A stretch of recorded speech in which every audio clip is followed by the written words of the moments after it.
வந்தவுடன் அவங்களுடைய கூட்டத்தை பார்த்த பிறகு அவர் மனதிலே தோன்றுவது, இத்தனை கோரிக்கைகளை நிறைவேற்ற வேண்டிய இடம்தான் இந்த இடம்.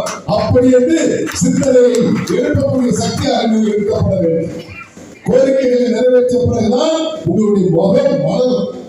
மலர்ச்சியான முகத்தை முதலமைச்சர் காண வேண்டும். அந்த மலர்ச்சியான முகத்தை காண வேண்டும் என்று சொன்னார். அத்தனை பேரும் மாநாட்டு பந்தலிலே அமர்ந்து கொண்டு சற்று வெயிட்டாக்கம் இருக்கதான் செய்யும். இப்ப எல்லாருமே ஏசிலே எடுத்துக்கிட்டு இருக்கோம். அங்கே வெயிட்டாக்கம் சற்று இருக்கதான் செய்யும். ஆனால் இருந்தாலும் என்ன செய்யலாம்?